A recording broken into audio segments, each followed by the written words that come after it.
La décision du Mali, du Burkina Faso et du Niger de quitter la CEDEAO ce 28 janvier 2024, on a surpris plus d'un. Nous sommes habitués, c'est vrai, au coup d'éclat et de propagande de ces régimes-là, mais enfin, on leur prêtait encore jusque-là quelques raisonnabilités qui, malheureusement, s'envolent totalement en éclat.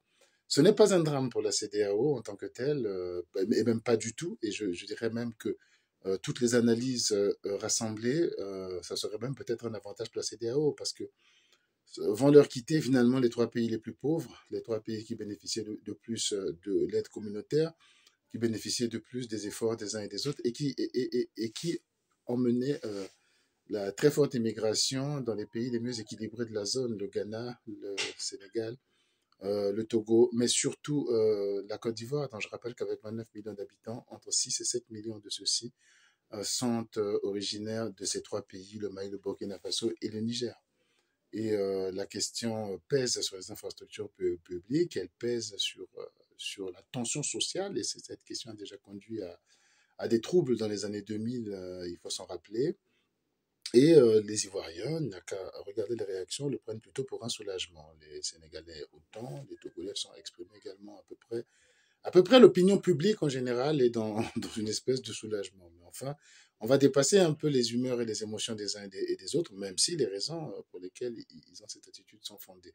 À l'inverse, ça sera très, très compliqué pour les pays si cela venait à te concrétiser. Bien sûr, au moment où je fais cet enregistrement, le Mali a déjà notifié par écrit donc, à la CEDEAO et aux différentes instances internationales la confirmation de cette intention. Toutefois, justement pour les mêmes raisons que j'ai évoquées dans un sens, dans l'autre, ça sera un peu compliqué pour des populations qui vivent énormément du commerce transfrontalier avec les pays de la CEDEAO, auprès desquels ils vont vendre leur savoir-faire pour les artisans, pour les éleveurs leurs moutons, ou pour les agriculteurs leurs oignons ou leurs tomates, leurs mangues. La situation sera extrêmement compliquée s'il faudrait nécessairement payer une douane pour y aller ou des frais de transit, etc. à travers tous ces pays-là. Donc pour les populations, c'est un véritable drame. N'y ont-ils pas pensé On peut avoir deux attitudes dans ce cas-là pour savoir quelle a été.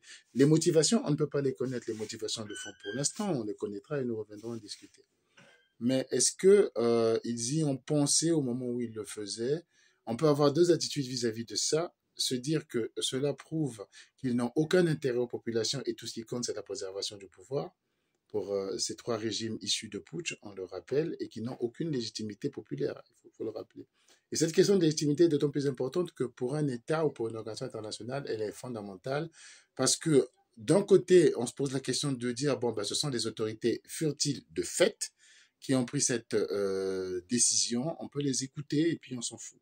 Mais d'autre part, il y a des populations dans ces pays-là dont on sait pertinemment qu'elles n'ont pas été consultées et qu'elles sont quasiment prises en otage par ces putschistes. Qu'est-ce qu'un putschiste? C'est un individu, comme tout le monde, qui, passant dans la rue, a trouvé un boulot qui lui a donné une arme, et une arme dans laquelle il s'est cru des droits d'intervenir lorsque quelque chose ne lui plaît pas. Donc, pour un État, il considère d'abord à la base que les populations sont otages de la même personne et que si lui, il les laisse avec ces personnes-là, il peut aller considérer que il lâche les populations en fait. Donc si on ne fait rien, on lâche les populations. Pour toute administration, c'est un problème fondamental à se poser, mais évidemment, on regarde également les réactions au sein de la population. S'il n'y a pas de soulèvement, s'il ne se passe rien, ben on peut dire que bon ben peut-être n'ont-ils pas eu les moyens de le faire, mais enfin tout le monde peut d'une manière ou d'une autre appeler au secours. Donc voilà un peu les difficultés pour un État de suivre ou de ne pas suivre ce genre de régime, ce genre de système, euh, qui rendent un peu la résolution de la question difficile.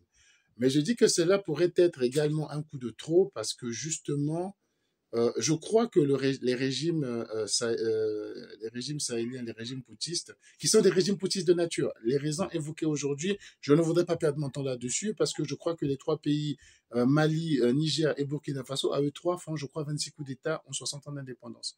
Donc, ce sont des régimes habitués aux coups d'État et la seule raison d'un coup d'État, c'est la faiblesse des institutions, c'est la pauvreté. Ce n'est pas qu'à un moment donné, il faudrait faire appel à un grand général, à un grand capitaine qui va se savoir. Non, le capitaine n'a jamais été formé à diriger un pays, n'a jamais été, sinon ce serait constitutionnel. C'est aussi bête que ça. Et je rappelle que le Mali vient de faire voter une constitution dans laquelle ils ont réaffirmé que, que le coup d'État était un crime.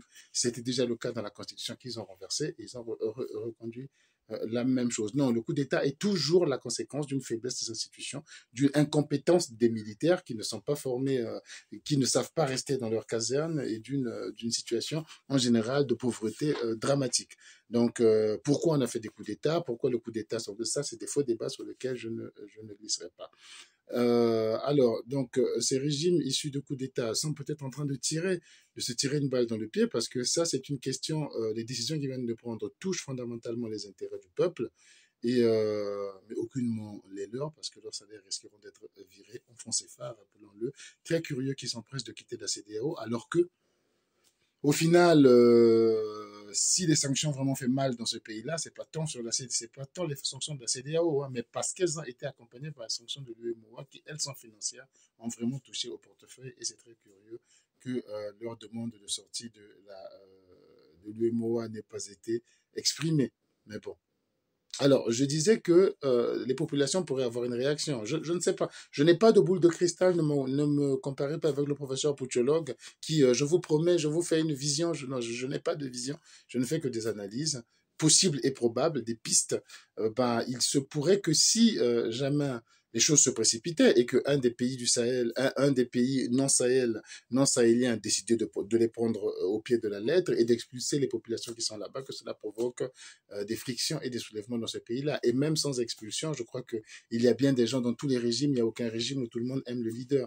Et même ceux qui sont autour de vous cherchent le moyen de le prendre un jour. Et c'est peut-être là, il vient de donner l'occasion la plus en or pour quiconque voudrait renverser ces pouvoirs-là par la violence, de pouvoir le faire. Donc là, il y a risque et danger qui viennent vraiment d'accroître. D'autre part, ces régimes comptent énormément sur la raisonnabilité des autres pays, justement, ils se disent non, ils vont pas expulser nos compatriotes, eux, ils vont respecter la loi, eux, ils vont ceci, et ils vont profiter donc de la raisonnabilité des autres pour tirer toujours la corde plus loin possible, ce qui fait en fait les faiblesses des États de droit, ce qui croit faire des faiblesses, parce qu'en fait, avec un peu d'intelligence, on peut toujours retourner la situation.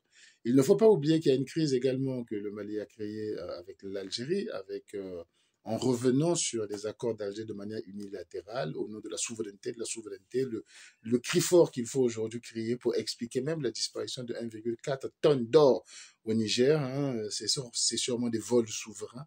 De tout ce peuple, où pratiquement dans tous ces pays, la moitié des écoles sont fermées, les enfants sont dans des mines à 6 ans, 7 ans en train de creuser dans des mines d'or à travers le pays ou de garder des chèvres. Mais il suffit juste de crier souveraineté et puis tout va bien. Même ça aussi, cette corde a des limites. À un moment donné, à force de tirer, finit par casser. Et là, vous voyez, ils ont affaire à l'Algérie qui est tout sauf un État démocratique. Et l'Algérie n'en a cure de la plainte contre le colon français qui nous feront du mal et tous les prétextes qu'on peut trouver pour justifier un pouvoir qui finalement n'a pas de vision, n'a pas de finalité que de rester et de tout faire pour que le pouvoir continue. Avec des soutiens qui se font appeler panafricanistes, mais qui ne sont là que pour applaudir tout ce qui va consister à casser toute forme de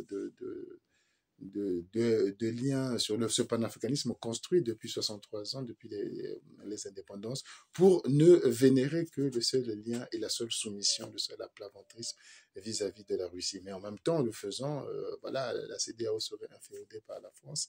Et c'est dit par des gens qui ont la nationalité française, qui sont en plein dans la France, qui vont élever leurs enfants en France, qui auront leur retraite en France, qui touchent leur CAF en France, qui bénéficient de l'assurance maladie en France. Mais enfin, c'est encore là, encore des embroglios dans lesquels nous ne rentrerons pas. Mais la situation, en tout cas économiquement, elle est sans aucun risque pour la CEDEAO, c'est même un soulagement. La plupart des opinions, c'est ce qu'ils essaient de nous faire comprendre. Mais d'autre part, ça sera difficile pour l'AES. Et on essaie de nous dire que oui, mais laissez faire, on va voir. Ça, c'est encore des gens qui croient qu'on peut construire une maison en mettant des glaçons dans la fondation et à croire que personne ne connaît les règles. En fait, tout est question de foi. Il suffit de croire que ça marche là encore. Pas la peine de s'attarder là-dessus. Voyons voir l'évolution de la situation, mais ce que je pense, moi, c'est que je crois que c'est la corde la plus dangereuse qu'ils viennent de tirer. Il risque d'avoir un effet boomerang avec l'Algérie qui guette l'occasion d'en découdre les populations qui cette fois-ci sont directement concernées. Les populations, ce ne sont pas ceux que l'on voit sur les réseaux sociaux. Je parle des vraies populations sur le terrain. Je crois ils ont pris, ils sont en train de filer un très mauvais coton.